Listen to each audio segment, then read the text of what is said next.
Ein dicker Kuss von der Trainer von der Meister. Und damit Servus, Glück auf und herzlich willkommen zu einer weiteren FC Bayern Reaction. Gut, bevor wir reingehen, ich reagiere auf einen anderen YouTuber diesmal, weil sich das in einigen Kommentaren gewünscht wurde. Von daher mache ich das mal ausnahmsweise. Ist sonst nicht meine Art und Weise. Ich konsumiere keinen anderen Fußball-Content auf YouTube. Ich bin auch gar nicht da. Ich habe gar keinen Überblick, wen es da alles gibt und keine Ahnung, ja. Wir gehen also jetzt komplett blind rein. Ich kenne denjenigen nicht. Ich bin sehr gespannt, was uns erwartet. Ist jetzt mal so ein Versuch. Ja, ob mir das Spaß macht, ob das was für euch ist. Von daher bin ich da auf jeden Fall auf Feedback angewiesen. Wenn euch so ein Format gefällt, lasst einen Daumen da. Natürlich gerne auch, wenn ihr ein expliziteres Feedback da lassen wollt, gerne einen Kommentar. Genau, so werden wir das mal angehen. Und damit würde ich sagen, gehen wir mal rein in den Bums. Gut, Video verlinke ich natürlich, ja. FC Bayern ist der Kader untrainierbar von Manu Thiele. Damit ihr Bescheid wisst. Dem FC Bayern droht die erste titellose Saison seit einer Ewigkeit. Thomas Tuchel wird völlig zu Recht kritisiert. Seine Idee, die Defensive an erste Stelle zu setzen, passt einfach nicht zum Verein. Erst gegen Bayer Leverkusen, statt an die eigenen Stärken zu glauben, hat man sich sehr deutlich an den Gegner angepasst. Ist ja wild, dass man dann noch den Stunny mit einblendet. Die 3-4-3-Formation wurde gespiegelt und so hat man die eigene Struktur komplett zerstört. Jetzt gegen Lazio Rom hat es keinerlei Idee in der Offensive gegeben, dafür individuelle Fehler in der Abwehr. Es fehlen die Automatismen, eine klare Idee, an der man sich orientieren kann. 2 Niederlagen in Folge, ohne selbst ein Tor geschossen zu haben. Derweil sind es 3, aber gut. Das Video ist halt schon ein paar Tage, ne? Und das gab es zuletzt 2015. Viele Trainer tun sich in München schwer. Ja, die durchschnittliche Amtszeit liegt so bei 1,5 Jahren und dann sind sie raus. Oft heißt es, sie hätten die Kabine verloren. Deshalb will ich jetzt mit euch mal über das große Ganze reden, die Kaderplanung. Thomas Müller ist am Wochenende richtig sauer gewesen und hat geschimpft. Es fehlen die Eier, ohne Mut und zu verkopft wird gespielt. Und die Spieler, ja, die kommen mit dem Druck nicht klar. Es klingt zwar populistisch, wenn ich das sage, aber ist der FC Bayern untrainierbar? Ja oder nein? Schauen wir uns das mal an. Los geht's. Also der FC Bayern ist nicht untrainierbar, ist schon mal mein Take. Dass die Spieler mit dem Druck nicht klarkommen, ist für mich auch kein Take. Das könnte man vielleicht einen Pavlovic oder einen Tell vorhalten, aber mit Sicherheit kein Neuer, Müller, Kimmich, Goretzka, Sané, Gnabry, das sind gestandene Spieler, die ewig im Verein sind. Wenn die sich jetzt auf einmal dahinstellen würden und sagen, ich komme hier mit dem Druck nicht klar, also dann, nee. Jetzt. Aber schauen wir mal, wie er das sieht. Als erstes sollten wir über die Philosophie reden. Ach, und lasst gerne ein Abo da, wenn ihr mehr Content haben wollt. Vor kurzem hat es hier zum Beispiel ein Trikot-Ranking mit den besten Bayern-Trikots ever gegeben. Ich verlinke euch das später in der Endcard und für das Abo könnt ihr einfach unten auf den Button drücken. So, beim FC Bayern gibt es eine klare Hierarchie. Sie ist relativ oldschool. Alter, meine Cam ist auch überall im Weg, wo ich die hinschiebe, oder? Ich will ihn halt hier auch nicht überdecken. Von daher machen wir das einfach so. Ich mache mich mal ein bisschen kleiner, gehen wir hier unten in die Ecke und dann passt das schon. Cool, was nicht automatisch schlecht sein muss. Die Chefetage hat bei der Kaderplanung die volle Macht. Der Sportvorstand steht an der Spitze, er erstellt die Philosophie und setzt sie um. Habe ich auch schon mal was zugesagt, finde ich völlig richtig. Mal gucken, wie er das gleich sieht. Ich nehme das schon mal vorweg. Ich persönlich finde das völlig richtig. Wir sind halt kein Club, wo irgendwo Oligarch dahinter ist, wo du sagen kannst, komm hier, hast du mal 500 Mille diese Saison, hau die raus und scheißegal, was daraus entsteht oder nicht entsteht. Ja? Wir können uns nicht erlauben, wie bei Chelsea, wo 300 Millionen ausgegeben wurden und nicht ein Spieler davon spielt und so eine Scherze. Bei uns ist es so, der Verein gibt eine Philosophie vor, verpflichtet danach die Spieler. Natürlich hat ein Trainer 1, 2 Spielerwünsche. Das ist auch völlig legitim. Die wurden auch erfüllt. Guckt euch Pep Guardiola an und so weiter. Aber ich persönlich finde es vollkommen richtig, dass es bei uns nicht der Fall ist, dass ein Trainer verpflichtet wird, der sagt, das will ich, das brauche ich und jetzt. Mal guckt euch die letzten Jahre an. Ne? Längste Trainerzeit war etwas über 2 Jahre oder was. Und stellt euch vor, du investierst bei jedem Trainer, der neu kommt, 200, 300 Millionen und dann hockst du auf den Spielern. Der nächste Trainer, der kommt, hat eine ganz andere Philosophie. Dann brauchst du auf einmal keine Holding Six mehr. Du brauchst eher 2 Zehner, weil er mit 2 Zehnern spielen will und so weiter und so fort. Ja, deswegen sollte schon so eine Grundphilosophie vom Verein kommen. Zu dieser Grundphilosophie muss der Trainer verpflichtet werden. Deswegen passt sein Tuchel auch aktuell gar nicht zu unserem Verein. Und natürlich hat der Trainer dann in Absprache mit der sportlichen Leitung natürlich seine Vorstellung von Spielern und wird mit Sicherheit auch seine 1, 2, 3 Spieler bekommen. Ja? Aber so eine Grundausrichtung muss vom Verein kommen. Gerade ist der Posten vakant, das wird sich jetzt dann aber bald ändern. Dieser Sportvorstand kann halt nicht tun und lassen, was er will, denn der Aufsichtsrat hat eine ganz entscheidende Rolle. Er gibt das Budget frei und die großen Transfers müssen nochmal abgesegnet werden. Auch das finde ich völlig richtig. Ja. Der beste Beweis ist, dass wir ein gesunder Verein sind, finanziell gesehen. Und trotzdem, ja, international eine Rolle spielen. Welcher andere Verein kann das von sich behaupten? Ja. Von daher finde ich dieses Vorgehen vollkommen legitim. Ja, solange im Aufsichtsrat auch natürlich Leute sind wie Hoeneß und Rummenigge, die halt auch Ahnung vom Fußball haben. Solange da nicht nur irgendwelche BWLer sitzen, die keine Ahnung vom Fußball haben, nur das Finanzielle sehen, dann wäre wahrscheinlich so ein Harry Kane-Transfer auch nie mehr zustande gekommen. Aber solange da das ausgeglichen ist und da vernünftige Entscheidungen getroffen werden, finde ich das gut, wie es ist. Uli Hoeneß und Karl-Heinz Rummenigge sind da mit dabei. Sie wollen natürlich einen großen Einfluss haben. Das ist ihr Verein. Sie sind sehr aktiv, was bei den Bayern normal ist, was sich aber von der Konkurrenz dann doch deutlich unterscheidet. Für den Trainer ist es nicht ganz so leicht. Er darf zwar Wünsche äußern, aber es werden bei weitem nicht alle erfüllt. Er muss Ja, ist auch richtig so. Habe ich ja gerade ausgeführt. halt dann das Beste draus machen. Thomas Tuchel ist aus England ein ganz anderes System gewohnt. Beim FC Chelsea hat er im Großen und Ganzen den Kader gebaut. Was er gesagt hat, wurde getan. Marina Granovskaya hat sich dann bei den Verhandlungen vor allem ums Finanzielle gekümmert. Tja, jetzt hat es beim FC Bayern den Ausschuss Sport übergangsweise gegeben. Da waren alle wichtigen Personen im Verein drin und sie haben gemeinsam Die Taskforce, bitte. den Kader gebaut. Transfer-Taskforce. Es gibt ja eine klare spielerische DNA und das ist Ballbesitzfußball. Aktiv sein, das Spiel dominieren und kontrollieren, das klingt jetzt relativ oberflächlich, aber so wird es immer offiziell gesagt. Die Idee ist, der Kader ist darauf ausgelegt, egal wer der Trainer ist, den muss man dann auch nicht groß ändern und es wird relativ stringent durchgesetzt. In der Theorie klingt das super, in der Praxis ist es deutlich schwerer, denn der Fußball wird komplexer. Man braucht Spezialisten um den Stil des Trainers und da gibt es ja ganz viele verschiedene Facetten, dann auch konsequent spielen zu können. Deswegen habe ich ja gesagt, du musst dann natürlich schauen, dass du einen Trainer verpflichtest, der zumindest im Groben die Philosophie auch vertritt. Und dann kannst du natürlich 1, 2 Anpassungen machen mit Spielern. Ja. Aber du kannst ja nicht einen Trainer verpflichten, der eine ganz andere Philosophie hat, baust dann die ganze Mannschaft um und dann verpflichtest du wieder einen anderen Trainer 2 Jahre später, weil das nicht klappt. Der hat wieder eine ganz andere Philosophie und baust wieder alles um. Ja.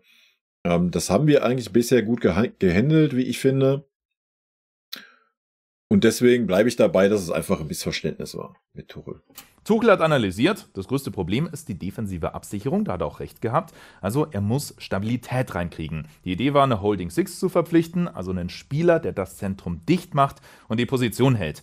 Das Positive daran wäre gewesen, die Kollegen um ihn herum hätten deutlich mutiger und offensiver agieren können.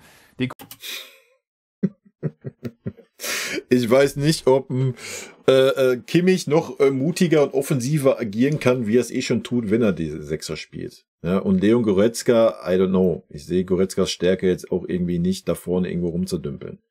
Durfte er oft genug machen, hat man gesehen, dass er gar keinen Impact hat. Und Goretzka kommt natürlich auch von dieser Position, von einer tiefen Position, um dann seine Dynamik mitzunehmen und dynamisch in den Strafraum einzudringen. Ja, ja, na klar, würdest du mit einer Holding Six spielen, wäre so ein Goretzka weg.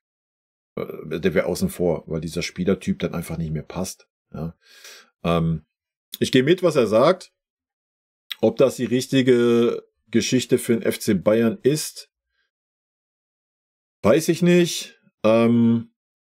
Hat aber am Ende des Tages auch nichts damit zu tun, wie ideenlos ein Tuchel ist, wenn er dieses System nicht spielen lassen kann. Wenn er halt mit 2 Sechsern oder 2 Achtern spielen muss. Ja, also in der Offensive haben wir ja keinerlei Ideen. Kommunikation öffentlich ist halt schwierig gewesen. Tuchel hat immer gemeint, ja, er braucht diesen Spielertyp. Und der Verein hat gemeint, nee, der Kader ist doch super, improvisiere lieber. Ich habe da seinen Frust schon verstanden, denn ohne Sportvorstand gibt es keine klare Vision. Sie haben nicht kapiert, wie wichtig diese Rolle ist. Es fehlt ein Spieler, der defensiv Zweikämpfe führt. Da habe ich mal ein paar Statistiken rausgesucht. Und zwar... Ja, da können wir ja mitgehen. Ist ja nicht das Problem. Ja. Aber er könnte ja jetzt auch, wenn wir jetzt von der Rückrunde reden, könnte er auch einen Eric Dyer dahinstellen. Ja, er hätte, wenn vorher alle fit waren, hätte er auch einen Upa dahinstellen können. Auf eine defensive 6. Ja. Er hätte auch einen Pavlovic, das ist ein super junger Spieler, ich denke, den hättest du auch noch beibringen können, dass er vielleicht eine alleinige Holding-Six-Rolle ausfüllt und nicht auch so diese 6er-8er-Kombo ist. Das hat man halt alles nicht getan. Es ist ja gut und schön, dass er sagt, ich brauche eine Holding-Six für mein System. Es ist aber auch legitim, dass der Verein dann sagt, bekommst du nicht. Und dann ist halt die Konsequenz daraus, dass man andere Vorstellungen hat, so wie er es auch sagt. Und dann trennt man sich, wie man es ja jetzt tun wird. Joshua Kimmich im Vergleich zu anderen Sechsern.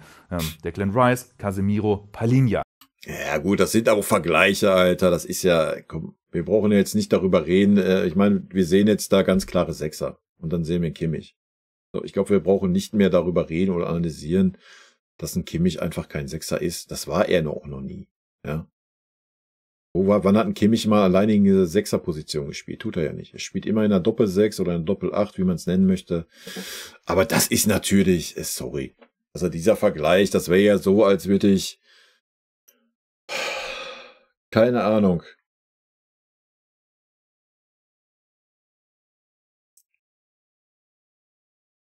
Ich habe gerade kein Beispiel parat. Nehmen wir, keine Ahnung, du vergleichst den klaren Neuner, wie es ein bisschen Levi war, mit einem Timo Werner oder sowas, der eher mehr eine hängende Spitze ist, mehr Konterstürmer und so weiter. Das würde der Sache auch nicht gerecht werden. Ja, die sind offiziell beide Stürmer, ja. Aber das wird der Sache ja nicht gerecht. Ja, es fällt schon auf, im defensiven Drittel führt er nur halb so viele Zweikämpfe wie weiter vorne. Ja, weil er gar nicht reinkommt in diese Räume. Weil er halt viel weiter vorne steht und viel zu lahmarschig ist, um wieder da hinten hinzukommen. Ja, und weil er seine Position halt nicht hält, wenn er denn alleiniger Sechser mal wäre, was er aber nie ist. Also schwierige Diskussion. Bei den anderen ist der Unterschied nicht so gravierend. Sie denken defensiver, bleiben da. Das liegt natürlich auch daran, wie der Verein spielt und wie sie ihre Rolle interpretieren.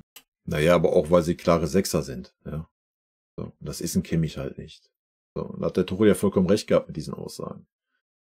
Und ja, ich verstehe auch diesen Take, dass man sagt, der Tuchel hat diese Holding Six nie bekommen. Ja, ist vollkommen richtig.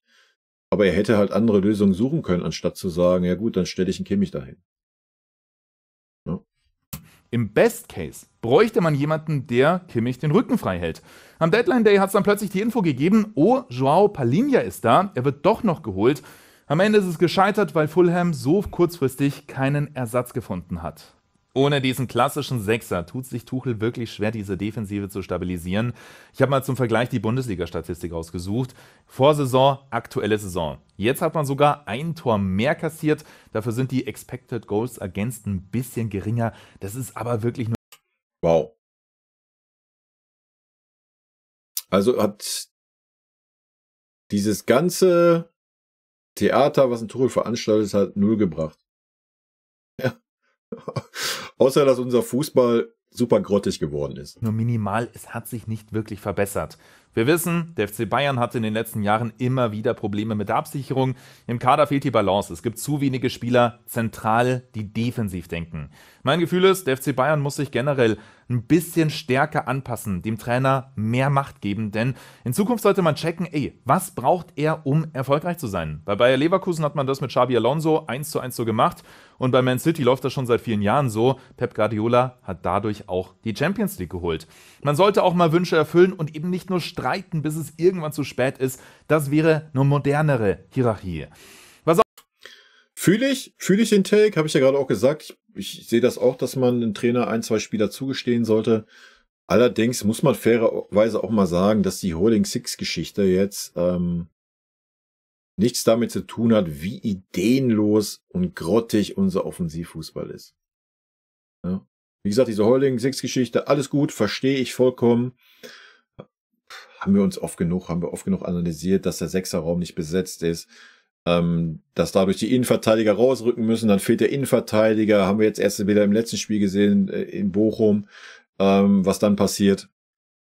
Ja, 100% true. Hat aber nichts damit zu tun, dass wir vorne stumpf sind. Also keinerlei Ideen haben. Also das kann man ja jetzt nicht zurückführen darauf, dass ein Tuchel sagt, ich habe keine Holding Six, weil die Holding Six ist ja nicht dann dafür da, das Spiel zu öffnen. Ja, die ist dafür da, die Räume hinten zu schließen. Natürlich sollte der auch eine gewisse Spieleröffnung haben, schon klar, aber dafür sind natürlich vorne andere Spieler gefragt. Ja, also. Was auch zur Philosophie gehört, ist die Kaderbreite. Beim FC Bayern ist es ein traditionell kleiner Kader, insbesondere bei den absoluten Weltklasse-Spielern. Man versucht einen Kompromiss zu finden und das ist gar nicht mal so leicht. Zum einen geht es um die Stimmung. Die Stars sollen zufrieden sein, weil sie regelmäßig spielen. Es dürfen nicht zu viele den Anspruch haben, jedes Mal in der Startelf zu sein. Zum anderen geht es um den Konkurrenzkampf. Die Stars brauchen Druck, es darf keine Wohlfühloase sein, die Intensität im Training. Naja, die ist ja da, die Wohlfühloase. Den Punkt fühle ich nicht ganz. Ich denke nicht, dass unser Kader zu klein ist. Man muss halt dann, wie ich schon 1000-mal die Saison sagte, man muss dann halt die Jugendspieler, die da sind, die dran sind, in den Konkurrenzkampf schicken und den gestandenen Spieler in Frage stellen, wenn er die Leistung nicht bringt. Wenn der gestandene Spieler die Leistung bringt, alles gut. Ja, dann ist der junge Spieler hinten dran, der versteht das dann auch. Er sieht ja, dass die Leistungen gebracht werden, kann davon lernen im Training hin und her. Wenn die aber nicht gebracht werden, so wie es über weite Strecken der Saison war, und der Jugendspieler dann trotzdem nicht seine Chance bekommt, dann fragt sich irgendwann der Jugendspieler natürlich, was ist hier los? Und dann habe ich auch keinen Konkurrenzkampf. Aber dann zu sagen, ja, es fehlt die Breite im Kader, fühle ich dann persönlich nicht. Weil die Breite ist da, man muss sie nur nutzen. Nur weil manche immer sehen so, oh ja, der ist ein Jugendspieler, der kann ja noch gar nichts. Oder das ist Eric Dyer, der war Ersatzspieler in Tottenham, der kann ja gar nichts. Das sind für mich keine Argumente. Das sind für mich Argumente, wenn man sich nicht tief genug mit dem Kader auseinandersetzt. Training muss man hochhalten, sie müssen gefordert werden. Also die Reservisten sollen auf jeden Fall Druck machen. Um möglichst gut diesen Kompromiss zu packen, hat sich der... Ja, ich stimme ihm 100% zu. Fairerweise muss man aber sagen, dass die Spieler das tun. Ja, jedes Mal, wenn Pavlovic reinkam, hat er besser performt als ein Kimmich. Das steht außer Frage. Ja. Jedes Mal, wenn Tell reinkommt, brennt er und zeigt, was er kann. Ich denke, das steht auch außer Frage. Selbst in Kretzig, diese wenigen Male, wenn er reinkommen durfte, hat er gezeigt, was geht. Aber man ignoriert diese Spieler halt einfach komplett. Der FC Bayern ein Konzept überlegt und das insbesondere in der Defensive. Polyvalente Spieler. Sie sind vielseitig einsetzbar, auf mehreren Positionen können sie ran, ohne dass ihre Leistung einbricht. Je nachdem, wo sie gerade gebraucht werden, dürfen sie spielen. So kann man sie natürlich dann auch bei Laune halten, weil sie regeln. Na gut, aber das ist ja bei vielen Vereinen so. Ja, das hat ja auch Pep Guardiola bei uns schon eingeführt. Diese Geschichte. Und das macht ja auch Sinn. Wenn du einen Innenverteidiger hast, der auch einen passablen rechten Verteidiger spielen kann, oder du hast einen defensiven Mittelfeldspieler, der auch Innenverteidiger spielen kann, oder auch mal einen Außenverteidiger, ist das doch auch völlig legitim. Ja? Warum soll man denn den Kader aufblähen mit 30 Spielern, um jede Position doppelt zu besetzen oder dreifach zu besetzen, wenn man halt einen Spieler hat, der 3 Positionen abdecken kann? So, das ist ja... regelmäßig Einsätze bekommen. Das Problem ist, wenn du so einen Spieler abgibst, sind plötzlich 2 Positionen vakant und aus einem dünnen Kader wird ein sehr dünner Kader. Lucas Hernandez konnte als Innenverteidiger und Linksverteidiger ran. Er war zwar oft verletzt, aber wenn er mal fit war, wurde er wirklich hin und her geschoben. Jetzt ist er bei Paris Saint-Germain. Benjamin Pavard, genau das gleiche Spiel. Er konnte als Innenverteidiger und Rechtsverteidiger ran.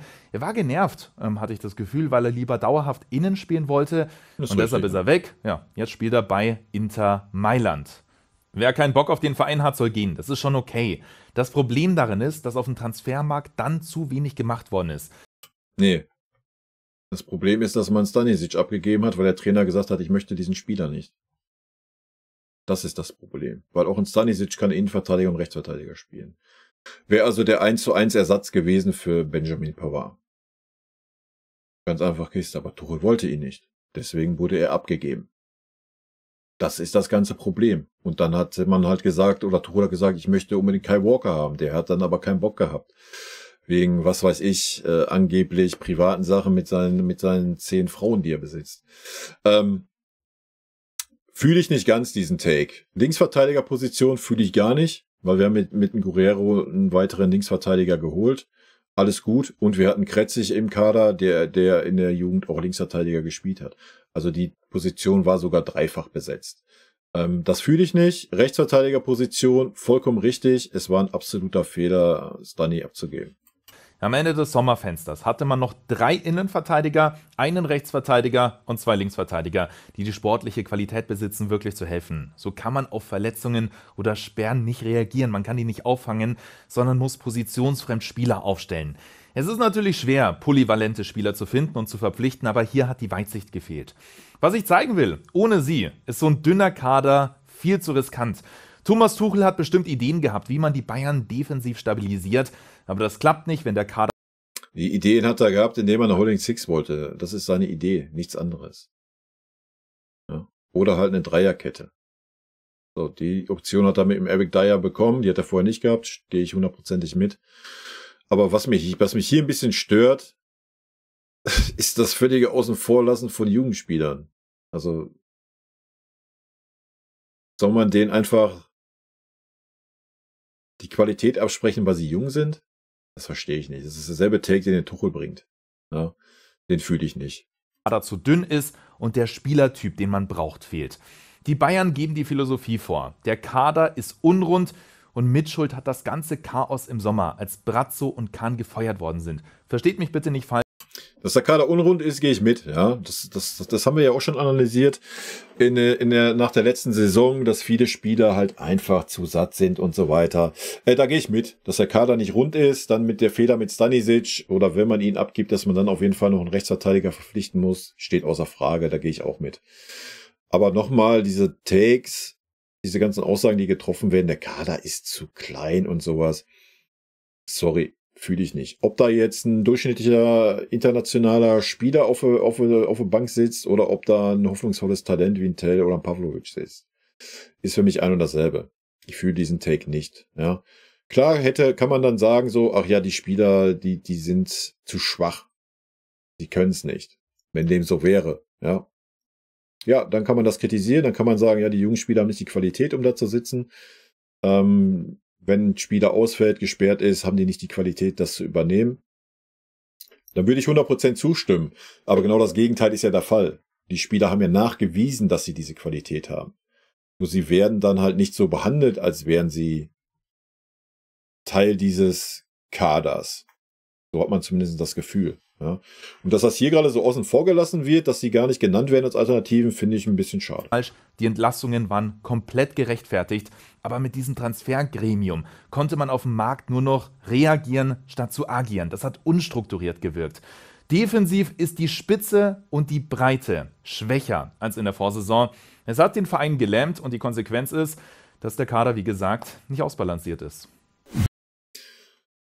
Gut. Gehen wir mal auf diese These drauf ein. Wir haben Lucas Hernandez verloren, wir haben Benjamin Pavard verloren. Sonst habe ich keinen vergessen, oder? In der Defensive. Gut. Gehen wir mal davon aus, dass Luki sowieso maximal eine halbe Saison fit ist. Ja, ich habe ihn noch nie erlebt, dass er mal eine Saison fit ist. Bedeutet, wir haben also... Ja, und natürlich Stanisic, ne? Haben natürlich Benji verloren, der super Faktor war, der einen Innenverteidiger spielen konnte, der rechter Verteidiger spielen konnte, der aber auch super mit einer Dreierkette spielen konnte als rechter Innenverteidiger, der aber auch einen zentralen Innenverteidiger in der Dreierkette spielen konnte, alles kein Problem. Super herber Verlust, sportlich gesehen, ja? Gehe ich 100% mit. Luki, ja, als Typ, auch ein Verlust. Von der Spielanzahl her, die er bei uns hat, ist es, glaube ich, kein Verlust. Nehmen wir jetzt Min-Jae dafür rein. Hast du also einen Innenverteidiger. Also du hast Min-Jae, du hast Opa, du hast De Ligt, 3 Innenverteidiger, du hast einen Buchmann, der gar nicht erwähnt wird. Leider dauerverletzt. Ja, shit happens. Kannst du vorher nicht wissen. Ich finde es völlig legitim, wenn man sagt, die Philosophie des Trainers ist Viererkette, dass man 3 gestandene Innenverteidiger hat plus einen Jungen hinten dran. Finde ich völlig legitim. Ja, ich stimme zu, rechter Verteidigerposition mit nur einem rechten Verteidiger und keinem brauchbaren. Ja, man hat einen Leimer dann als brauchbaren rechten Verteidiger gesehen, was ich nicht so gesehen habe, gehe ich mit, der fehlt. Linker Verteidiger habe ich gerade schon gesagt, du hast Alphonso Davies, du hast einen Guerrero, die super gestandene Spieler sind, du hättest sogar einen Kretzig hinten dran. Also von daher fühle ich diese Aussage nicht ganz. Gehe ich nicht ganz mit, dass man sagt, in der Breite und in der Spitze sind wir schlechter geworden. Ich denke, vieles ist einfach hausgemachter Mist. Ja, ein De Ligt da so zu demontieren, ja, wo der eigentlich für viele der Abwehrchef schlechthin war und sich noch weiterentwickelt hätte, wenn man ihnen die Spielzeit gegeben hätte. Ja, das ist nicht von der Hand zu weisen, ja. Und ob so ein Benji, der, wie er schon richtig sagte, einfach keinen Bock mehr hatte auf diesen Verein, weil er dauerhaft Innenverteidiger spielen wollte, weg will, ist halt auch legitim. Die Farce war es halt, Stanisic abzugeben, ohne einen Ersatz dafür zu haben. Ja, das sehe ich als großen Fehler an, aber ansonsten gehe ich mit der Besetzung in der Breite und auch in der Spitze komplett mit. Ja. Klar hätte Tuchel jetzt gesagt, oder wenn er es gesagt hat, intern, das wissen wir natürlich nicht, ich möchte gerne Dreierkette bzw. Fünferkette spielen. Ja, dann gehe ich mit. Dann hättest du einen weiteren Innenverteidiger gebraucht, den wir dann im Winter mit Eric Dyer verpflichtet haben. So dass Tuchel dann die Option hat, eine Dreier- bzw. eine Fünferkette zu spielen. Von daher gehe ich den Take nicht ganz mit. Beim FC Bayern gibt es theoretisch auch im Kader eine klare Hierarchie. Es wird oft über die Bayern-Mentalität geredet, das Mir san mir. Das heißt ja kurz übersetzt, man soll eine breite Brust haben, Selbstbewusstsein und immer die Gier zu gewinnen ausstrahlen. Dafür sind die Führungsspieler wichtig, sie sind das Gerüst und genau das wirkt gerade sehr fragil. Hier ist die Aufstellung, ein 4-2-3-1, meiner Meinung nach die beste, sollten alle fit sein. Aha, da sehen wir dann auf einmal einen Pavlovic, oder was? Dann ist er auf einmal eine Option. Wild. Wild. Mit der Aufstellung gehe ich mit. Ja. Denke ich auch, dass das das Beste wäre, was wir aktuell aufstellen könnten. Ja. Ja, ich gucke gerade nochmal durch, überlege gerade. Ja, gehe ich aber mit. Aber wer ist da denn wirklich ein Leader? Das ist natürlich. Wer ist da wirklich ein Leader? Ich denke Harry Kane als Kapitän von Tottenham und einer englischen Nationalmannschaft, ein Manuel Neuer als Kapitän der deutschen Nationalmannschaft, als langjähriger Kapitän des FC Bayern, ein De Ligt, wenn wir diese Aufstellung von Anbeginn gespielt hätten und ein De Ligt das Vertrauen des Trainers bekommen hätte, dass er der Leader sein darf, sich dahin entwickeln darf, wäre das gewesen. Ein Kimmich, der das ja sehr gerne sein möchte. Coman, Musiala, Sané, stimme ich zu, dass da ist keiner, der jetzt irgendwie heraussticht, irgendwie nieder zu sein. Genauso kein Davis, kein Mazraoui. Kein Min-Jae ist für mich auch eher der Art Spieler, der geführt werden möchte. Aber rein theoretisch hättest du eine Achse mit Neuer, De Ligt, Kimmich, Kane, was vollkommen ausreichen sollte. Ja, natürlich schwierig, da Kane neu im Verein ist erst, dass er ein bisschen Zeit braucht. Aber ich denke mal, so zur Rückrunde hätte man das auch schon ein bisschen forcieren können. Und wie gesagt, De Ligt hat Thomas Tuchel einfach demontiert, weil er diese Art Spieler nicht mag. Oder ihm die Nase nicht passt. Ich weiß es nicht. Dasselbe mit Kimmich, den man im Vorhinein der Saison abgesprochen hat, dass er dieser Führungsspieler ist und dieser Leader ist. Wir haben noch nie Pavlovic Kimmich gesehen. Vielleicht wäre das eine Kombi, die wir mal gesehen hätten, wenn Kimmich dann den offensiveren Part eingenommen hätte, vielleicht wäre das ein Schlüssel zum Erfolg gewesen. Ja, und wir hätten nicht die ganze Zeit auf dem Kimmich rumhacken müssen, dass er einfach kein Sechser ist. Aufstellung super, gehe ich 100% mit, aber haben wir halt nie gesehen. Sehr subjektiv, aber ich würde sagen maximal 3. Manuel Neuer, Joshua Kimmich und Harry Kane. Ja, aber willst du mir jetzt erzählen, du brauchst die halbe Mannschaft als irgendwelche Anführer? Nee. Zu viele Köche verderben auch den Brei, ja. Und wie gesagt, ich würde einen De Ligt mit reinnehmen, wenn man das klar kommuniziert hätte. Weiß ich nicht. Ich denke auch so ein Coman, der ist auch im Mannschaftsrat und ich denke, der nimmt auch innerhalb der Kabine auch schon eine Führungsrolle ein. Zumindest mehr als Sané und Musiala. Aber ich will hören mal, was er sagt. Das sind so wenige. Im Spiel müssen sie den taktischen Plan umsetzen, alles im Blick haben, Anweisungen geben. Das sind zu wenige. Müssen den taktischen Blick haben, Anweisungen geben. Also ich denke, gerade so ein De Ligt tut das. Wenn wir jetzt die zentrale Position nehmen, ja, sollen dann beide Sechser, beide Achter Anweisungen geben und sich gegenseitig überstimmen? Fühle ich auch nicht. Harry Kane ist der Stürmer. Ich denke, er kann die Reihe dahinter wohl klar kommunizieren, gerade auch, weil er auch ein Stürmer ist, der sich fallen lässt. Denke ich schon, dass er das da koordinieren könnte, ähnlich wie es Müller auch tut. Und in der Vierer-Abwehrkette brauchst du einen, der die Verantwortung trägt und das wäre ein De Ligt. Ja, aber auch Manuel Neuer müsste da einfach mal ein bisschen mehr Einfluss nehmen, wo man gerade nicht das Gefühl hat, dass er es tut.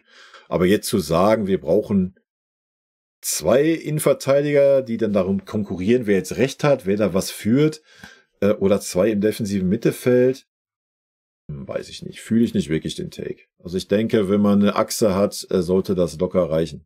Sie müssen motivieren, die anderen mitziehen. Sie sind, wenn man so will, der verlängerte Arm des Trainers. Das Problem darin ist, sollten sie fehlen. Das Problem daran ist, dass der Trainer den Arm zum Kimmich ja schon abgeschnitten hat. Vor der Saison. So, er hat er ja schon mal abgeschnitten. Und so ein Harry Kane braucht eine Eingewöhnungszeit, das ist auch keine Frage. So ein Neuer kam erst spät in diese Mannschaft zurück und ein De Ligt hat man demontiert. So. Und dann stellt man sich dahin und erzählt, ich habe keine Führungsspieler. Fehlen wirkt es führungslos. Im Ballbesitz zu langsam, zu statisch und vielleicht haben die Bayern einen Matchplan. Da bin ich mir sogar ziemlich sicher, aber das scheitert in der Umsetzung. Viel Stückwerk ist dabei, das ist zu verkopft und einige wirken ratlos, wenn es mal ein bisschen Druck gibt. Jeder ist da mit sich selbst beschäftigt. Es gibt kaum jemanden, der den Blick aufs ganze Feld hat und dann auch mal ordnet. In der Kabine ist Thomas Müller ein Leader. Er motiviert, ist fürs Zwischenmenschliche super wichtig, der dann auch mal den Finger in die Wunde legt. Aber danach wird's sehr schnell sehr dünn. Vor allem, wenn er wenig spielt, kann er halt während des Spiels überhaupt nicht helfen. Intern wird auch kritisiert, dass es zu wenige Leader gibt. Karl-Heinz Rummenigge hat im Sommer gesagt, wir haben in den letzten 2 Jahren ein bisschen die Hierarchie verloren. Okay, also, wer ist schuld daran? Schauen wir uns doch mal die aktuelle Situation an. Punkt 1 ist, dass die Leader degradiert werden. In der Kaderplanung überlegt man sich natürlich, wer diese Rolle übernehmen kann oder wer dann irgendwann hineinwächst. In der Defensive ist es am deutlichsten zu sehen. Da fehlt ganz klar ein Abwehrchef. Und das, obwohl Potenzial da wäre. Matthijs de Ligt ist Kapitän bei Ajax Amsterdam gewesen. Er ist intelligent und in der Vorsaison ist er vorangegangen. Da habe ich noch eine Aktion im Blick und zwar gegen PSG. Da hat er mit einer Grätsche den Ball von der Linie gekratzt, weil er einfach richtig gut antizipieren kann. Jetzt wird ihm plötzlich nicht mehr vertraut. In der Bundesliga ist De Ligt 5-mal in Folge in der Startelf gestanden. Ja, da sind so ein paar Wackler drin gewesen, so wie bei jedem anderen auch. Im Topspiel sitzt er dann aber plötzlich auf der Bank und da kommt man sich natürlich verarscht vor. Es gibt eine interessante Statistik. Richtig. Wenn De Ligt in der Bundesliga auf dem Platz steht, braucht der Gegner durchschnittlich. Die Statistik kennen wir ja. Oder sollte jeder von euch kennen. Ich weiß gerade nicht, wen er kritisiert hier. Das verstehe ich gerade nicht.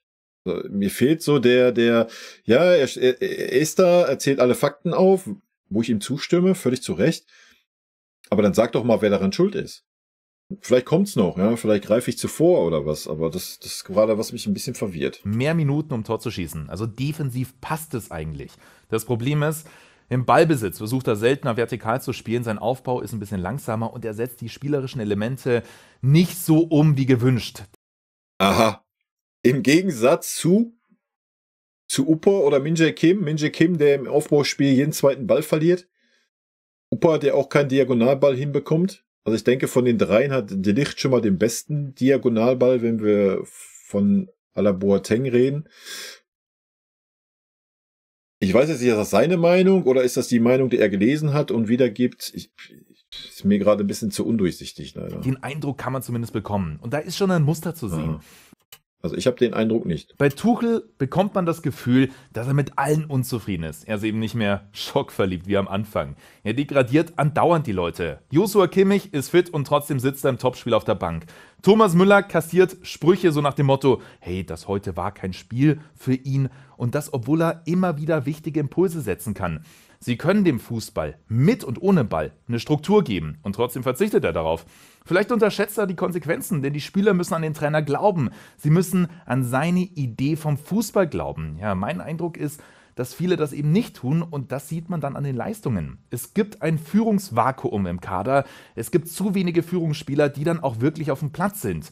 Und so entsteht dann sehr schnell der Eindruck, dass das kein Team ist, beziehungsweise, wie gesagt, viel Stückwerk. Was klar sein sollte ist, Tuchel ist nicht alleine schuld. Punkt 2 ist, dass die Leader vergrault worden sind. Beim FC Bayern weiß man oft erst, wie wertvoll jemand ist, wenn er weg ist. Hashtag Wertschätzung. In der Kaderplanung will man immer Wenn es auf David Alaba hinausgeht, dann weiß ich wieder auch neue Impulse setzen. Und das ist schiefgegangen. David Alaba ist als Abwehrchef extrem wichtig gewesen. Lächerlich, sorry. Sorry. Leute, lächerlich, diese Meinung. Absolut lächerlich. Also, mir fehlt hier generell mal die klare Aussage, worauf man hinaus möchte. Ja, ich kann mich auch hier hinsetzen, Video machen und einfach irgendwelche kompletten Fakten aufzählen. Das ist, was er gerade tut. Wir hören uns mal den Take an zu David Alaba, dann sage ich dazu was. Ein polyvalenter Spieler, Linksverteidiger, Innenverteidiger. Er konnte auch im zentralen Mittelfeld spielen und so dann logischerweise Anweisungen geben, beziehungsweise er konnte das ganze Spiel ordnen. In der Trippelsaison ist er einer der besten Spieler der Welt gewesen. Den Vertrag hätte man durchaus verlängern können, aber beim Angebot gab es dann den Schock, oh, das Gehalt, das ist ja deutlich geringer als bei den anderen Führungsspielern. Geld ist nur eine Zahl, darum geht es primär gar nicht.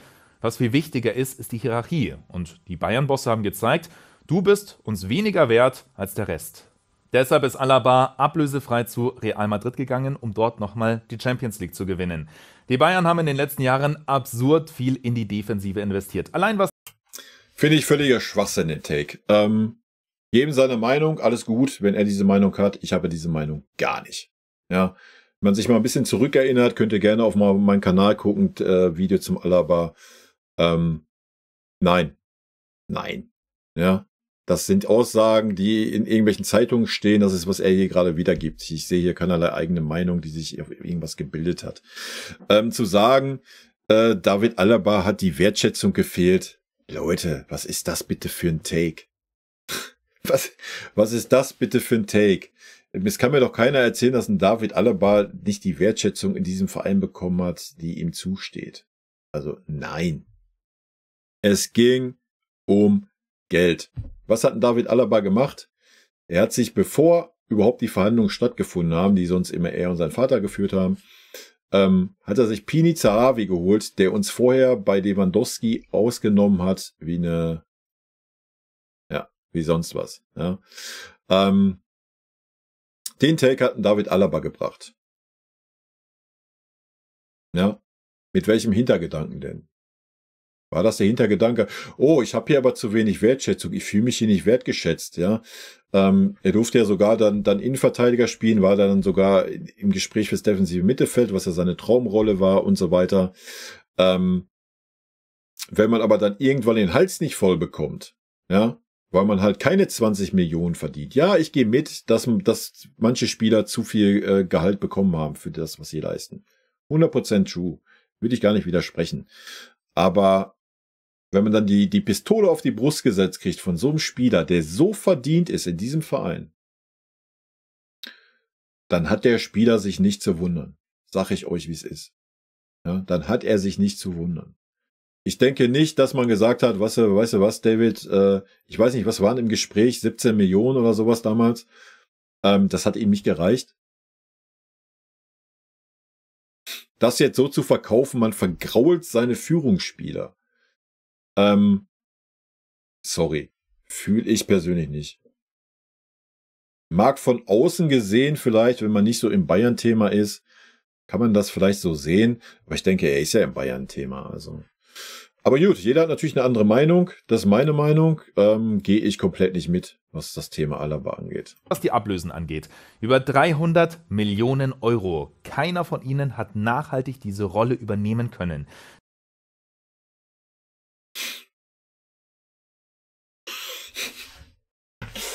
Alto Belly. Gut. Gehen wir's durch. Dayot Upamecano, richtig. Ja, ist mit Sicherheit nicht dieser Führungsspieler, der David Alaba war. Min-Jae Kim ist ein halbes Jahr da.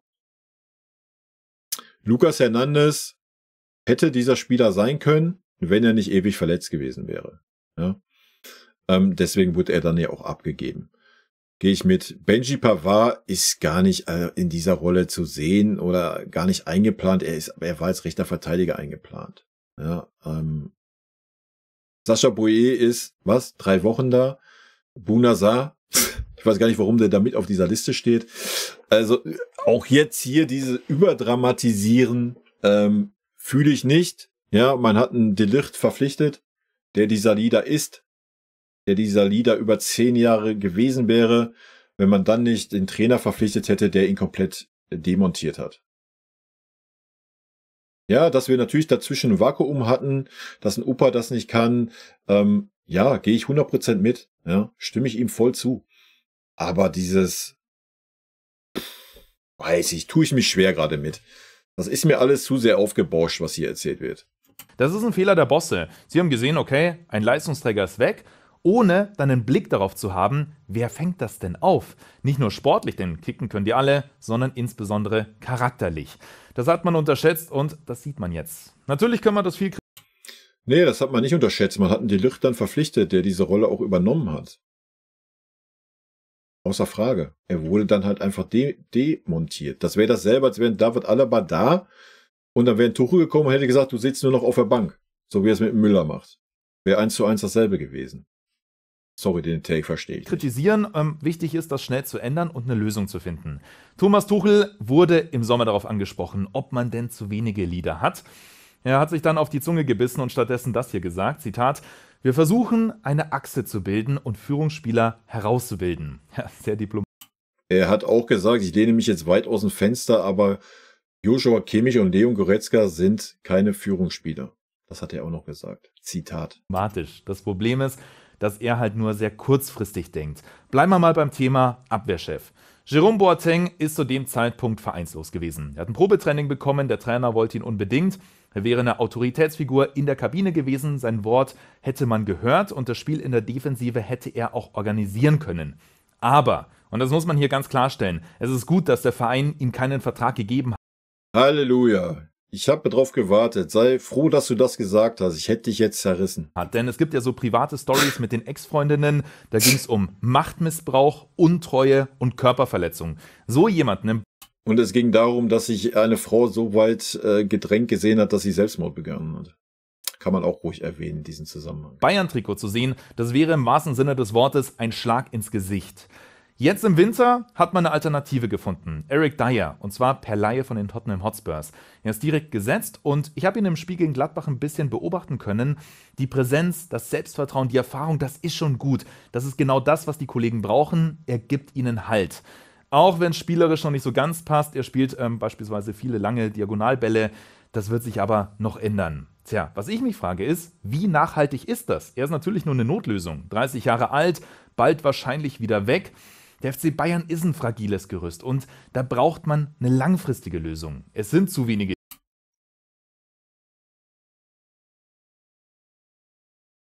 Hallo? Kannst du mal 10 Minuten zurückspulen und mal überlegen, was du gesagt hast? Du hast selber gesagt, De Ligt war dieser Leader in der letzten Saison. Und dann erzählt man jetzt die ganze Zeit, fängt mit dem David Alaba an, bringt noch einen Jerome Boateng ins Spiel und erzählt dann jetzt wieder, ja, Eric Dyer, der führt diese Rolle aus, ist aber schon 30. Wer soll das denn sein in Zukunft? Ja, hallo. Hallo. Hast du den De Ligt jetzt vergessen oder was? Nochmal, er wurde demontiert von Thomas Tuchel, weil er diesen Spieler nicht leiden kann. Das ist das Einzige. Dieser Spielertyp, den wir unbedingt haben wollen, der ist da. Der ist da. Ich sage jetzt einfach mal, hast du ja selber gesagt, dass er letzte Saison dieser Spielertyp war. Nur man hat ihn diese Saison demontiert, weil man Upa und Minjay vertraut hat. Aus welchen Gründen auch immer. Aus den Gründen, die du gerade genannt hattest, mit dem schlechten Aufbauspiel und so, fühle ich persönlich nicht, sehe ich auch nicht. Sehe ich auch in keiner Statistik belegt, für die ganzen Statistikfreaks. Jetzt die Frage aufzumachen, wo ist dieser Abwehrchef für die kommenden Jahre? Ja, der ist im Kader. Ja, De Ligt ist Anfang 20, also Leute, über was reden wir hier? Und wir haben doch gesehen, dieses Zusammenspiel mit dem Dyer, und ich denke auch ein De Ligt kann noch ein bisschen was vom Dyer mitnehmen, von seinem Erfahrungsschatz. Ja, und dann ist doch gut.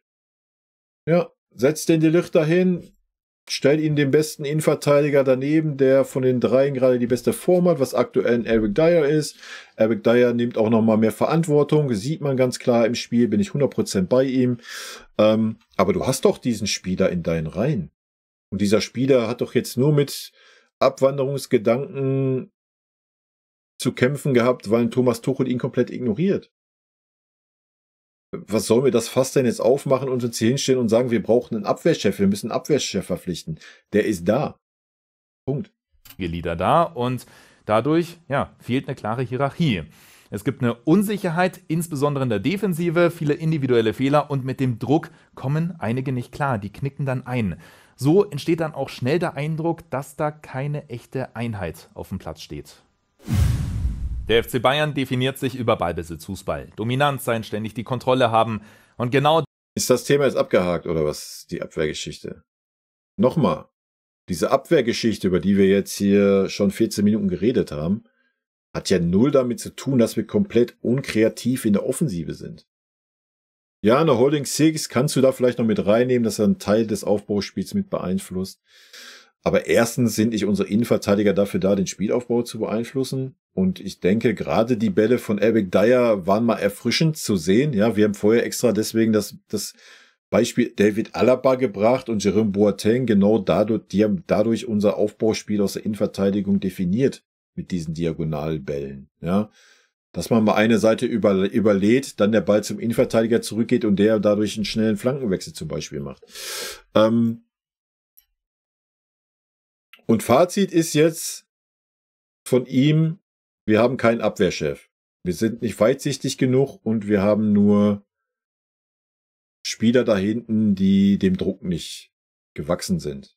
Und Eric Dyer macht zwar gut, aber ist nicht weitsichtig genug, weil er schon 30 ist, oder wie? Nur weil er 30 ist das nicht weitsichtig genug, oder was? Ich verstehe. Also das Video ist gut, ich gehe mit vielen mit, aber mir fehlt immer so dieser Take, den er machen möchte. Was ist jetzt der Take? Er zählt die Sachen auf nacheinander, aber was ist jetzt der Take? Der Take ist jetzt, dass uns ein Abwehrchef fehlt, oder wie? Wo man da vorher gesagt hat, De Ligt ist dieser Abwehrchef und dann hat man ihn da vergessen. Dann sagt man, Eric Dyer, ja, macht's gut, man sieht, dass es genau das ist, was wir brauchen, dass es uns Stabilität gibt. Und dann sagt man trotzdem, aber wie weitsichtig ist das, es fehlt uns ein Abwehrchef. Also wenn Eric Dyer doch die Leistung bringt und diese Art Spieler ist, die uns gerade weiterhilft, er ist 30, er ist nicht 35 und scheintot. Also ich verstehe gerade diese Argumente nicht so wirklich. Aber vielleicht raff ich es einfach nicht. Ich weiß es nicht. Schreibt mir gerne in die Kommentare, wie ihr das seht, Leute. Ich weiß gerade nicht. Ich finde es gut. Ja, ist ein super netter Typ, kommt super nett rüber. Wie gesagt, bereitet die Videos super auf. Habe ich gar nicht die Zeit für, so eine Videos zu produzieren. Richtig geil. Hut ab dafür. Aber mir fehlt so, falls ich Kritik äußern darf, mir fehlt so das klare Statement. Ja. Aber auch schon im Vorhinein. Ich würde es gut finden, wenn man sagen würde, Leute, mein Take ist, uns fehlt ein klarer Abwehrchef, dann zählt man die Fakten auf, die er aufzählt und sagt dann am Ende nochmal, nach diesen Fakten, die man aufgezählt hat, zieht man nochmal in 2 Sätzen das Fazit und sagt, genau deswegen und deswegen und deswegen fehlt uns aus meiner Sicht ein Abwehrchef und das haben die Verantwortlichen versaut. So, das würde ich fühlen, das könnte ich wechseln. Hier kommt mir das alles immer so ein bisschen nur so vor, so, ja, ich reihe alles auf, was Fakten ist, was richtig ist, ja, es ist nichts, was hier falsch gesagt wurde. Aber mir fehlt der Take. Und wenn der Take jetzt wirklich war, wir haben keinen Abwehrchef, dann muss ich ganz klar widersprechen. De Ligt ist da, Eric Dyer ist da. Und ich denke, wenn man dann von Zukunft spricht, De Ligt ist Anfang 20 heute. Also. Und daran hakt es gerade. Der Fußball ist zu statisch. Man zockt nicht, es ist keine Spielfreude zu sehen, sondern ja, alles einfach sehr langsam und unkreativ. Wer ist schuld daran? Naja, schauen wir uns doch jetzt einfach mal die Ja, wer ist schuld daran? Jetzt kommt wieder, wir schauen uns irgendwelche Statistiken an. Ja, mal gucken, ob er wenigstens danach einen Take macht, wer dann wirklich schuld dran ist. Da bin ich jetzt mal gespannt. Komm. Statik im Ballbesitz an. Und da ist insbesondere das Zentrum ganz entscheidend. Der FC Bayern hat in der Kaderplanung viele athletische Spieler geholt. Achter, die offensiv denken, den Körper dann noch mal reinstellen, aber diese Filigrantechniker fehlen. Das kann schon irgendwie klappen im Ballbesitz, aber es ist halt auch riskant. Und das hat man im Topspiel dann gesehen. Im zentralen Mittelfeld waren die Jungs überfordert. Im Ballbesitz waren Goretzka und Pavlovic auf einer Linie, so entstand keine Dynamik. Und gegen den Ball attackierte einer, aber der andere half nicht konsequent. Erst als Kimmich reinkam, inklusive einer taktischen Umstellung, wurde es dann ein bisschen ruhiger und kontrollierter. So kommen wir wieder zum Thema Führungsspieler.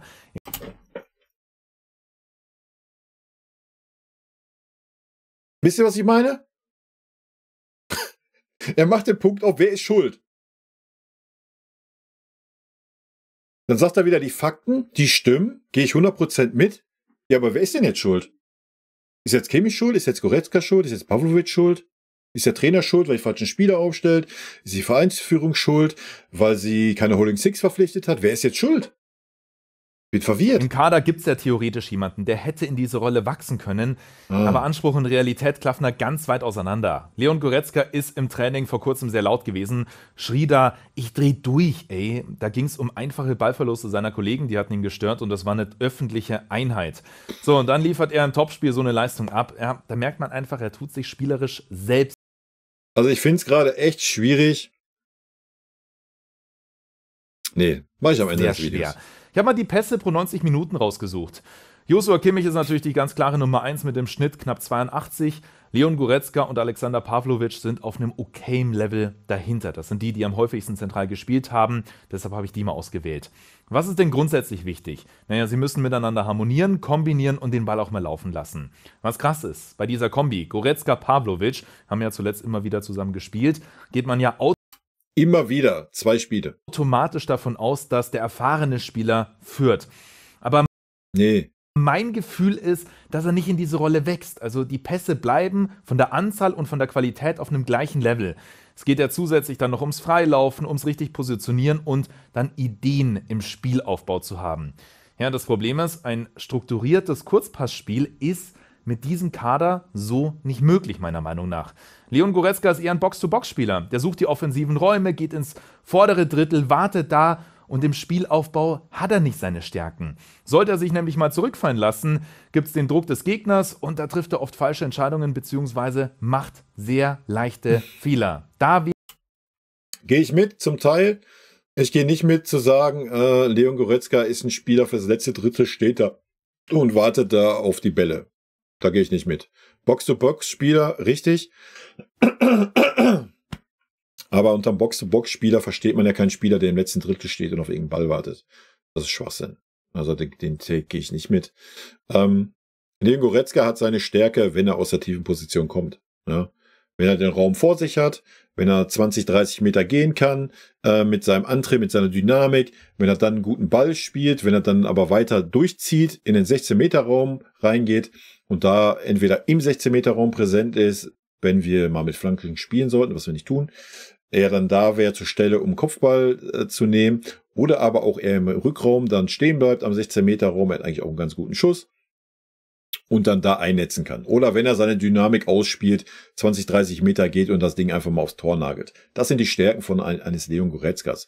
Plus, muss man sagen, in den letzten Jahren hat ein Leon Goretzka sich in der Rückwärtsbewegung extrem verbessert und ist da sogar stärker wie Joshua Kimmich. Allein im defensiven Zweikampf ist er stärker wie Joshua Kimmich. Wo ich mitgehe, was er sagt, wenn Leon Goretzka Leo Goretzka hat keinen Spielaufbau. Er ist kein Spielgestalter. Und er hat auch Probleme, wenn er unter Druck gerät. Genauso wie ein Kimmich. Ja. Ich gehe damit, dass uns einfach ein Spielertyp wie ein Thiago fehlt. Oder auch selbst ein Rocker, den wir weggeschickt hatten, ja, dem wir kein Vertrauen geschenkt hatten. Dieser Spielertyp, so eine Art Spielertyp fehlt uns. Da gehe ich 100%ig mit. Aber zu Goretzka, ja, wie gesagt, dass Goretzka seine Stärken hat, wenn er im letzten Drittel des Platzes steht, nee, den Take gehe ich nicht mit. Wäre ein Führungsspieler wichtig. Und es gibt nur einen, das ist Kimmich. Er ist gerade selbst in einer schwierigen Situation. Die Form ist eher semi-gut und das merkt man schon. Naja, keiner kann es so richtig auffangen. Trotzdem, ihn im Topspiel rauszunehmen, das ist, eine sehr, sehr schwierige Entscheidung. Jetzt geht es darum, ihn aus dem Loch zu holen. Und mein Gefühl ist, Kimmich braucht aus dem Loch zu holen, in dem er seit 2 Jahren ist, oder was? Weniger Aufgaben. Er sollte sich mehr auf die Offensive konzentrieren und da bräuchte er jemanden, der absichert, beziehungsweise ein bisschen hinter ihm ist. Da wäre sogar ein Kandidat da, Alexander Pavlovic. Das ist ein Allrounder, der positioniert sich deutlich tiefer als der Rest und das könnte die perfekte Kombination sein. Er wäre im Spielaufbau dann vielleicht sogar der Übergang. Ich habe mal eine Statistik rausgesucht und stimme ich ihm 100% zu. zwar die defensiven Duelle pro 90 Minuten. Leon Goretzka und Joshua Kimmich sind auf einem ähnlichen Niveau, aber Alexander... Wie man sieht, mein Take, selbst da ist Leon Goretzka noch vorm Kimmich, wa? Obwohl Goretzka eigentlich vorm Kimmich spielt. Pavlovic macht doppelt so viele Duelle wie der Rest. In den Zweikämpfen ist er zwar noch ein bisschen ungeschickt und ja, ich würde es trotzdem mal probieren. Das Potenzial, ein guter Sechser zu werden, hat er auf jeden Fall. Von daher, ziehen wir Vollkommen richtig. da mal ein Fazit. Hui, wow. Naja, gut. Bei den Bayern-Trainern hat man zuletzt verschiedene Stile gesehen. Julian Nagelsmann eher mit einem hektischen Ballbesitzfußball, mit dem Ziel, schnell vertikal zu spielen.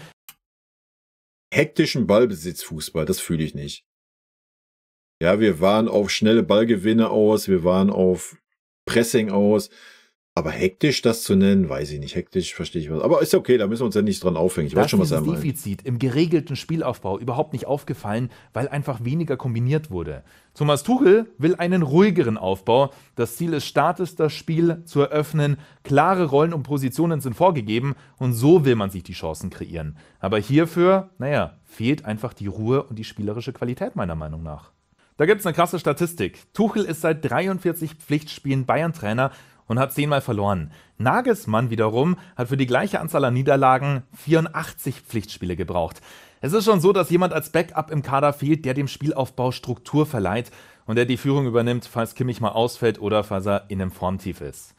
Ein anderes Problem sind die Leistungsschwankungen. Eigentlich ist es ja eine Luxussituation in der Offensive. Leroy Sané beispielsweise ist ein toller Fußballer, ein Individualist, der gute Leistungen zeigt. Aber die Konstanz ist ein großes Ding. Er kann das nicht über eine ganze Saison wirklich zeigen. Es schwankt hin und her. Manchmal ist er genial und manchmal wirklich ein Totalausfall, um es mal drastisch auszudrücken.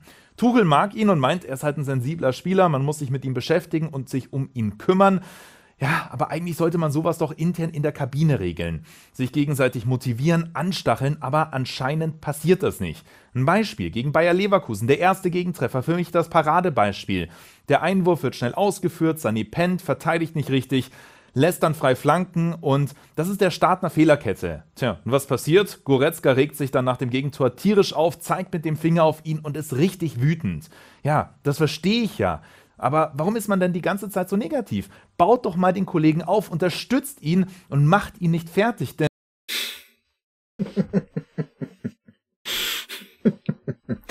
ich fühle den Take, wenn es laufen würde. Ja, ich denke, das ist ein normales Ding, wenn man Fußball spielt.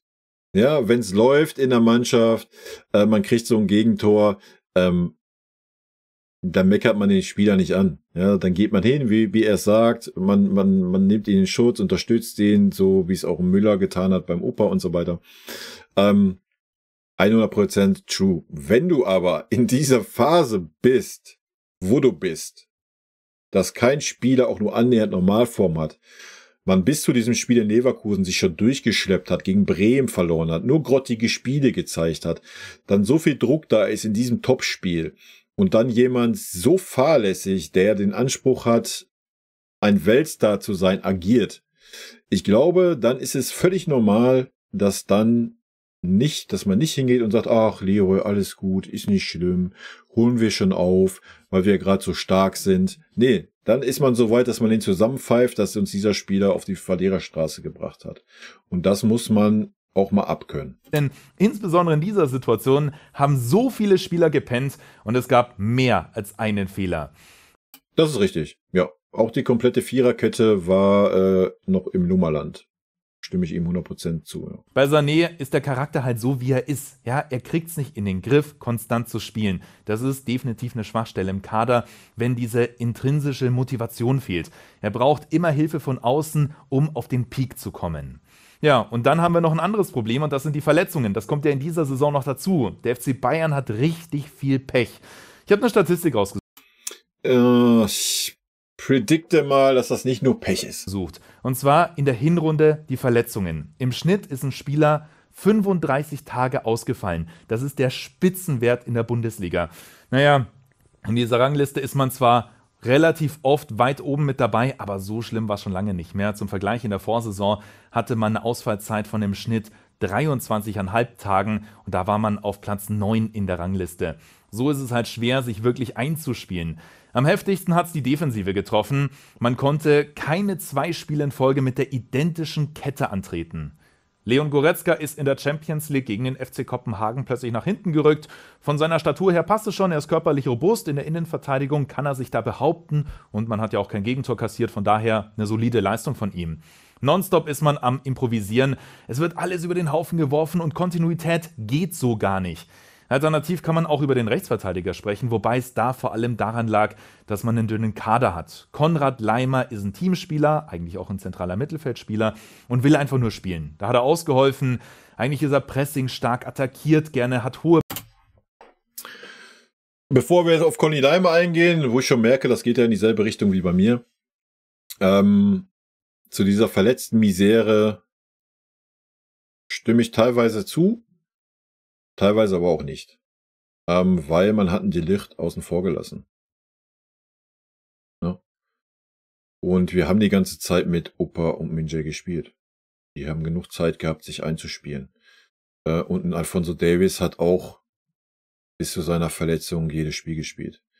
Also da gehe ich nicht mit. Und rechter Verteidiger war entweder Mazraoui, wenn er denn da war, oder ein Conny Laimer. Also so viele Veränderungen waren da nicht in dieser Viererkette. Also da gehe ich nicht mit. Tut mir leid. Es ist richtig, dass dann mal einmal Upa ausgefallen ist, dann De Ligt mit drin war.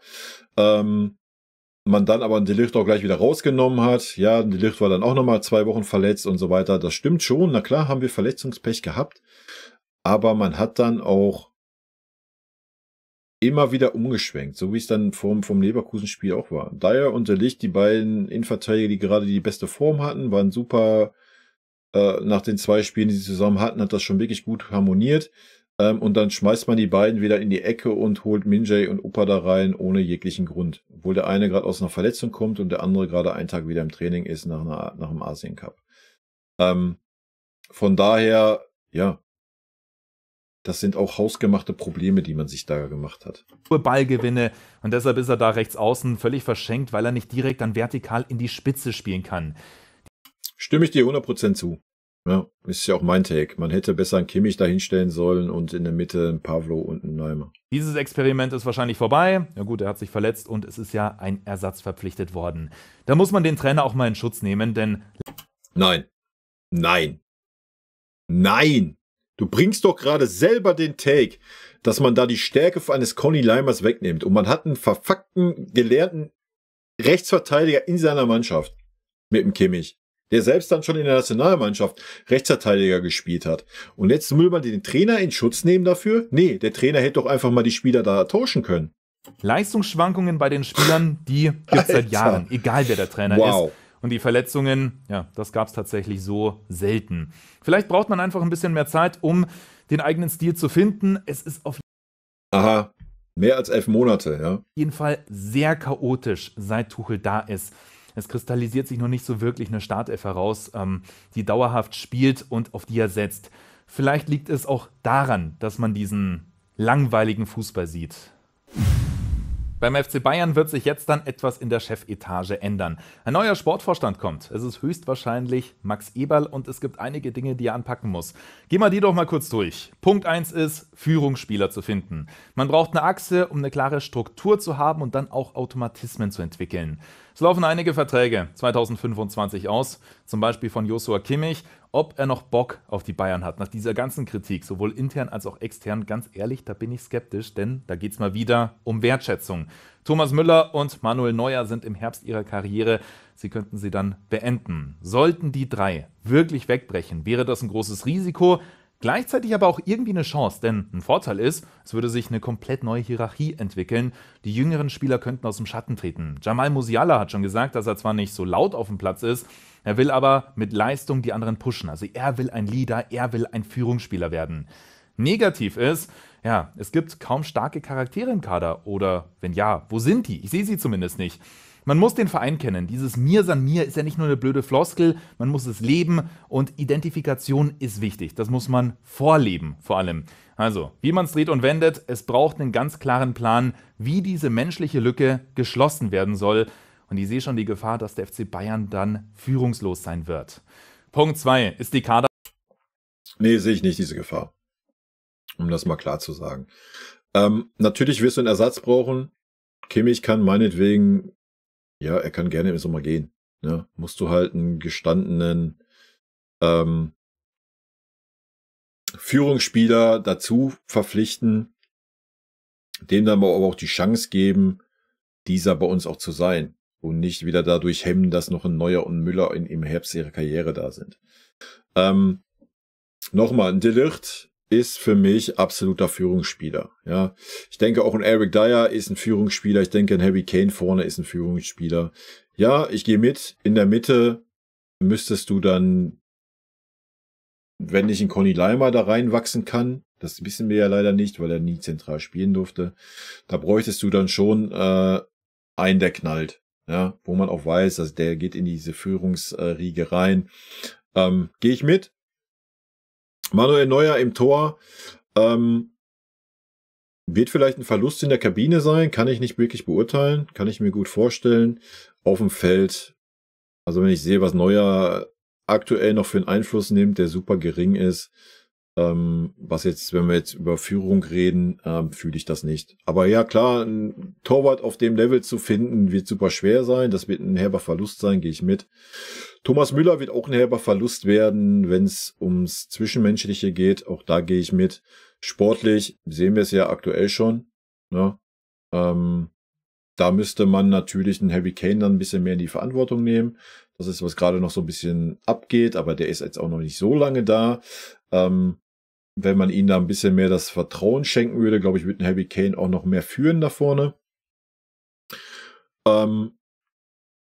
Ja, aber dass man jetzt sagt, wir haben da ein riesen komplettes Vakuum, weiß ich nicht. Man müsste halt die Spieler, die gerne Verantwortung übernehmen wollen, wie es auch sagt, wie so Musiala, wenn dem wirklich so ist, kann ich gerade nicht verifizieren, und dann denen auch die Chance geben. Und es ist die Chance für junge Spieler. Guckt euch zum Beispiel so ein Auftreten von so einem Kretzig an. Also der war mehr Führungsspieler wie irgendwelche gestandenen Führungsspieler, wenn er denn spielen durfte.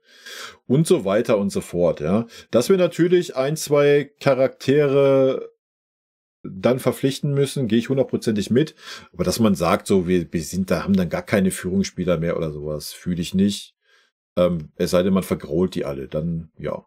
Gehe ich damit. Breite. Die Bayern müssen das Konzept überdenken, so dünn aufgestellt zu sein. Als Notlösung sind ja jetzt schon Spezialisten verpflichtet worden, die nicht polyvalent sind. Eric Dyer als Innenverteidiger, Sascha Boey als Rechtsverteidiger und Brian Zaragoza als Linksaußen. Der Vorteil ist, sie haben ein ganz klares Profil, ihre Rollen sind definiert und davon werden sie nicht abweichen. Also du hast jetzt dann erstmal Kontinuität auf dem Rasen und die Leute werden nicht hin und her geschoben die ganze Zeit. Negativ ist, wenn alle Positionen doppelt besetzt sind, ist der Kader riesig, man wird schnell unzufrieden und dann ist Nee, ist ja jetzt wild. Was denn jetzt? Sollen wir jetzt den Kader breiter aufstellen oder nicht? Was ist jetzt der In der Take? Kabine eine schlechte Stimmung. Mit ihnen, den Neuzugängen, hat man jetzt die Schwächen im Kader ausgebessert. Das ist schon mal eine positive Sache. Und Saragossa bzw. Bowie sind ja sowieso Perspektivtransfers. Und Punkt 3, der Spielstil. Für was für eine Art Fußball will man stehen? Der FC Bayern hat ja normalerweise eine offensive Denkweise und will so Dominanz ausstrahlen. Dafür braucht man den passenden Trainer. Und ob das Tuchel ist? Ich bin da auch da skeptisch. Die große Stärke von Bayern ist ja eigentlich in den Topspielen abzuliefern. Da zeigt man diese Mir-San-Mir-Mentalität. In der Vorsaison, beispielsweise in der Champions League. PSG wurde zerlegt. Daheim war das echt eine Machtdemonstration. Unter anderem dank Josip Stanisic, der Mbappé auf dem Flügel voll im Griff hatte. Da gab es noch die Chance, das Triple zu gewinnen und trotzdem wurde Nagelsmann rausgeworfen. Jetzt ist Tuchel da und die Stärke ist komplett weg. Woran liegt das? Gegen Lazio Rom im Achtelfinale droht man jetzt schon rauszufliegen. Seine taktische Idee bzw. diese defensive Denkweise passen nicht zu den Stärken der Spieler. Sie sind in diesem Gerüst gefangen mit klaren Rollen und Aufgaben. Dadurch wirkt es dann schnell statisch. Den Tiefpunkt hat es gegen Bayer Leverkusen gegeben. Da waren sie systematisch chancenlos und das sollte doch alle aufwecken. Das ist auch zum Teil passiert. Gegen Lazio sah es besser aus. Man hat sich nicht mehr an den Gegner angepasst und das Pressing war aktiver, es war auch höher. Von daher jetzt mal die Frage an euch. Thomas Tuchel und der FC Bayern, ist das noch zu retten? Kann man die Kurve kriegen, ja oder nein? Schreibt Nein. mir das mal unten in die Kommentare. Am Anfang habe ich gefragt, ist der FC Bayern untrainierbar? So, bekommen wir jetzt endlich ein Fazit mit mal eine klare Aussage oder gehen wir hier weiter nur irgendwelche Fakten, die aus irgendwelchen Pressemitteilungen sind, runtergebetet? Und so eine klare Antwort gibt es da gar nicht. Es hängt von mehreren Faktoren ab. Punkt 1, der Chefetage. Man setzt auf eine klare Philosophie, und zwar, dass der Kader unabhängig vom Trainer gebaut wird. Dadurch ist das Standing von ihm automatisch geschwächt, denn er hat kaum Wunschspieler da, die wegen ihm gekommen sind. So ist dann auch der Impuls. Ja, das macht auch Sinn, weil wenn der Trainer nach einem Jahr wieder weg ist, dann hockst du auf den Wunschspielern, die auf der Tribüne hocken. Den Trainer zu entlassen, leichter als den Kader auszutauschen. Punkt 2, die Richtig. Führungsspieler. Es sind zwar noch einige Stars da, aber bei weitem nicht mehr so viele wie früher, die auch wirkliche Leader in der Kabine sind. Dadurch ist der ganze Kader geschwächt. Hätte er jetzt gesagt, die Leader auf dem Platz sind, wäre ich mitgegangen. Leader in der Kabine, wer sagt das? Wer sagt das? Manuel Neuer, Thomas Müller sind keine Leader in der Kabine? Jo Kimmich, Leon Goretzka sind keine Leader in der Kabine? Harry Kane? Boah, da würde ich jetzt gerne mal wissen, woher diese Erkenntnis kommt. Es fehlt die Struktur und man wirkt führungslos. Und Punkt 3 ist die Kaderchemie. Er ist nicht homogen zusammengestellt. Einzelne Positionen sind unterbesetzt gewesen, Innenverteidiger, Rechtsverteidiger und es gibt zu viele ähnliche Spielertypen, beispielsweise im zentralen Mittelfeld. Über den Kader ist in den letzten 1-2 Jahren überhaupt nicht geredet worden und das ist aus heutiger Sicht definitiv falsch gewesen. So einen richtigen Umbruch hat es jahrelang nicht gegeben, nur kleine Anpassungen und jetzt ist die Zeit, das zu ändern. Es braucht einen neuen Impuls. Unabhängig davon, Thomas Tuchel muss auch genau unter die Lupe genommen werden. Beim FC Bayern geht es nicht nur darum zu gewinnen, es geht vor allem um die Art und Weise, wie. Trotz der ganzen Probleme ist man ja theoretisch in der Bundesliga voll auf Kurs. Im Vergleich zur Vorsaison sind 7 Punkte mehr auf dem Konto. Dafür ist das Torverhältnis fast identisch. Man hat weniger Tore geschossen und mehr kassiert, wobei auch das nur minimal. Die Bayern gewinnen jetzt irgendwie die Spiele und das auch häufiger, aber das kann ja nicht der Anspruch sein. Die Kaderplanung ist unrund, ja, das rettet ihm vorerst den Job und trotzdem, Tuchel eckt mit seiner Art an, beim Team, bei den Bossen und das ist ziemlich riskant. Die Ergebnisse haben lange Zeit gestimmt, jetzt ist das nicht mehr der Fall und dadurch wird es sehr schnell unruhig. Es würde mich nicht wundern, wenn man am Ende der Saison einen klaren Cut macht und ihn entlässt. Das sind jetzt meine Gedanken zur Kaderplanung des FC Bayern. Es ist viel, ihr könnt mir gerne Feedback geben. Was seht ihr genauso, was seht ihr anders? Du kriegst das Feedback direkt, aber ich lasse dich jetzt aussprechen. Schreibt es mir unten in die Kommentare. Wie versprochen ist hier... Ja, alles gut, das interessiert uns nicht. Feedback meinerseits, falls er das jemals sehen sollte, was ich nicht glaube, ist aber auch okay. Erstmal, der Videostil, Traum. Ja, Könnte ich mir auch vorstellen, wenn ich die Zeit dafür hätte und nur ein Video die Woche bringen würde oder sowas. Super geil, richtig gut, gefällt mir. Die Meinungen, es kommt nicht rüber, als wenn es seine Meinung ist. Ja, mir fehlt die klare Meinungsäußerung. Vielleicht aber einfach, weil ich so ein meinungsstarker Typ bin. Das mag sein, ja. Für mich kam das ganze Video bis auf 2, 3 Ausnahmen so rüber, als nimmt man alle Fakten, die man in irgendwelchen Zeitungen liest, plus irgendwie 1, 2 Aussagen, die von irgendwelchen Experten getroffen werden, das reihe ich aneinander und bete das runter. So. Ich habe da ganz, ganz selten mal irgendeine eigene Meinung wahrgenommen.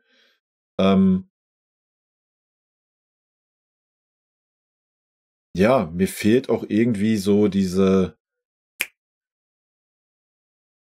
wie soll ich das nennen? Das Gefühl, dass man merkt, man brennt für den Verein. So könnte ich es am besten sagen. Wie gesagt, inhaltlich ist das Video gut. Meiner Meinung nach sind alle Fakten aufgezählt, die gerade so im Raum stehen. Aber mir fehlt einfach die eigene Meinung. Ja, das ist nochmal, ich wiederhole es nochmal, alle Fakten, die man in irgendwelche Pressemitteilungen liest oder die irgendwelche Experten erzählen, aneinandergereiht, ohne irgendeine eigene Meinung reinzubringen. Ja, dann diese komischen Takes mit, ja, De Ligt war dieser Führungsspieler letzte Saison, wir müssen uns für die Zukunft aufstellen, weil wir haben keinen Abwehrchef. Also, das bestärkt nur mein Gefühl, dass man Fakten aneinanderreiht, aber nicht seine eigene Meinung da reinbringt. Das ist ein bisschen schade, weil er macht mir einen super sympathischen Eindruck. Wie gesagt, die Videoqualität ist ganz, ganz weit über meiner. Aber mir fehlt das Persönliche. Ja. Und meine Meinung zu diesen Aussagen. Leute, ich habe ein 80-Minuten-Video gemacht über meine Meinung, was in unserem Verein falsch läuft. Ja.